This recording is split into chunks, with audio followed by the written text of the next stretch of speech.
Selamat sore, perkenalkan nama saya Albertus Eko Kuswinoto. Saya adalah mahasiswa program sarjana dari Universitas Kristen Indonesia. Pada kesempatan ini saya akan sharing mengenai hukum pertanahan. Saya akan membahas mengenai pembagian hak bersama. Pembagian hak bersama bisa karena untuk membagi hak bersama karena waris, atau dalam akta pemisahan dan pembagian waris mereka dapat bersepakat untuk melakukan pembagian sebidang tanah tertentu hanya dibagikan kepada salah seorang ahli waris saja. Misalnya B saja yang memperoleh tanah tersebut, atau tanah tersebut dibagikan kepada 2 orang ahli waris dengan menyebutkan secara tegas bagiannya masing-masing. Ahli waris atau para ahli waris yang memperoleh atas tanah tersebut bukan berasal dari para ahli waris lainnya, akan tetapi langsung dari pewaris.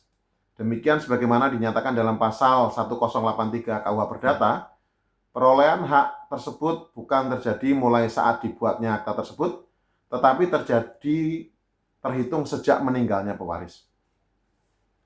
Pemisahan dan pembagian dalam pemilikan bersama yang terikat ini bersifat deklaratif dan mempunyai daya berlaku surut.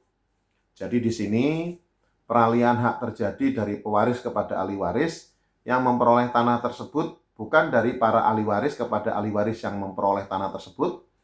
Hal ini yang mungkin kurang dipahami oleh sebagian pejabat BPN, pejabat yang berkaitan dengan pelaksana pembayaran BPHTB notaris dan PPAT.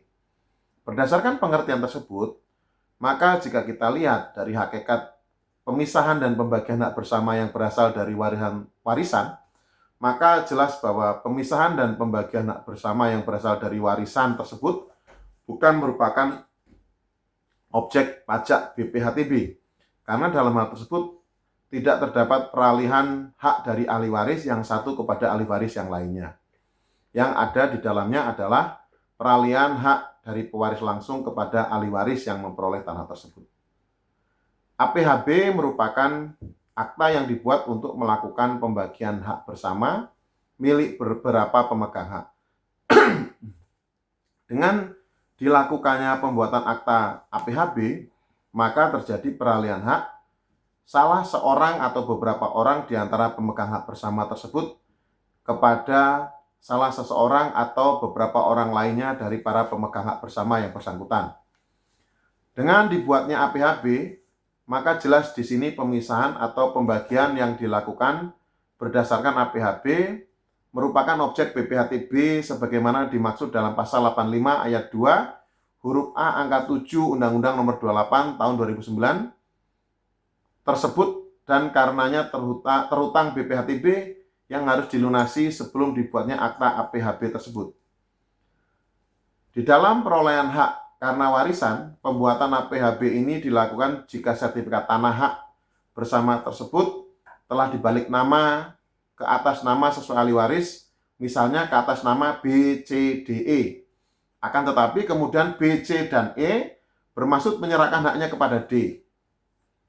Penyerahan hak dari B, C, E kepada D tersebut dikenakan PPh maupun BPHTB. Jika ternyata para ahli waris menghendaki tanah yang ditinggalkan pewaris tersebut dibagikan kepada salah seorang ahli waris saja, misalnya B, C, D, E sepakat bahwa tanah tersebut akan dibagikan kepada B, maka mereka dapat membuat akta pembagian waris, baik yang dibuat dengan akta notaris maupun akta di bawah tangan. Selanjutnya, berdasarkan surat keterangan waris, dilengkapi dengan akta pembagian waris tersebut, sertifikat tanah atas nama pewaris dapat langsung dibalik nama ke atas nama salah seorang ahli waris yaitu B. Kemungkinan tersebut dinyatakan secara tegas di dalam pasal 42 ayat 4 PP nomor 24 tahun 1997 tentang pendaftaran tanah yang diatur lebih lanjut di dalam pasal 111 ayat 5 Peraturan Menteri Negara Agraria Kepala Badan Pertanahan Nasional nomor 3 tahun 1997 tentang ketentuan pelaksanaan peraturan pemerintah nomor 24 tahun 1997 tentang pendaftaran tanah. Jika salah satu ahli waris adalah warga negara asing, karena sebab apapun dan tanah tersebut berstatus hak milik HGU atau HGB, maka berlaku ketentuan pasal 21 ayat 3, pasal 30 ayat 2, atau pasal 36 ayat 2 Undang-Undang Pokok Agraria. Ahli waris tersebut tetap berhak untuk mewarisi tanah tersebut, namun dalam jangka waktu 1 tahun. Ia wajib mengalihkan hak bagiannya kepada pihak lain yang memenuhi syarat. Menghadapi permasalahan tersebut, maka memang sebaiknya yang warga negara asing tidak memperoleh bagian atas tanah tersebut. Jadi tanah tersebut dibagikan ahli waris yang WNI, sehingga selanjutnya sertifikat tanah tersebut dibalik nama ke atas nama ahli waris yang WNI. Penyelesaian lain yang disarankan yaitu ahli waris WNA membuat akta penolakan harta peninggalan dan penolakan yang ia lakukan hanya semata-mata agar tanah warisan tersebut dapat dibalik nama ke atas nama ahli waris yang lain dan segera dapat dijual, dan ahli waris yang WNA dapat menikmati warisan dari hasil penjualan tanah dan bangunan tersebut. Namun kadang penyelesaian melalui penolakan warisan tidak menyelesaikan masalah, namun menjadi masalah baru. Karena berdasarkan ketentuan pasal 1058 KUH Perdata, seseorang yang telah menolak harta peninggalan pewaris dianggap tidak pernah menjadi ahli waris. Jadi, ia tidak lagi berhak apapun atas harta peninggalan pewaris. Ia tidak hanya tidak berhak atas tanah tersebut, akan tetapi juga tidak berhak atas harta pewaris yang lainnya. Ini yang sering terjadi dalam praktek, di mana ia menyangka bahwa ia hanya tidak berhak atas tanah yang bersangkutan saja, akan tetapi ia tetap berhak atas harta yang lain. Berikut merupakan beberapa persyaratan peralihan hak pembagian hak bersama, yaitu formulir permohonan yang sudah diisi dan ditandatangani pemohon yang dibuat di atas materai, kemudian surat kuasa apabila dikuasakan, fotokopi identitas pemohon, KTP, KK, dan kuasa apabila dikuasakan yang telah dicocokkan dengan aslinya oleh petugas loket, fotokopi akta pendirian dan pengesahan badan hukum yang telah dicocokkan dengan aslinya oleh petugas loket jika tanah dan bangunan tersebut pemiliknya adalah badan hukum.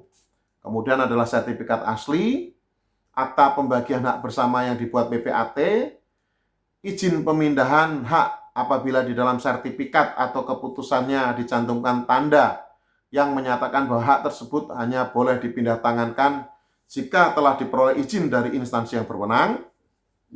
Kemudian fotokopi SPPT dan PBB 10 tahun ke belakang yang telah dicocokkan dengan aslinya oleh petugas loket. Penyerahan bukti SSB, BPHTB, dan bukti bayar uang pemasukan pada saat pendaftaran hak. Penyerahan bukti SSB, BPHTB, dan bukti SSP PPH untuk perolehan tanah lebih dari 60 juta rupiah. Identitas diri jika pemilik perorangan. Luas, letak, dan penggunaan tanah yang dimohon. Pernyataan tanah tidak sengketa. Dan pernyataan tanah atau bangunan yang dikuasai secara fisik. Demikianlah materi yang dapat saya sharingkan. Semoga materi ini bisa berguna untuk kita semua terkait pembagian hak bersama. Terima kasih, selamat sore.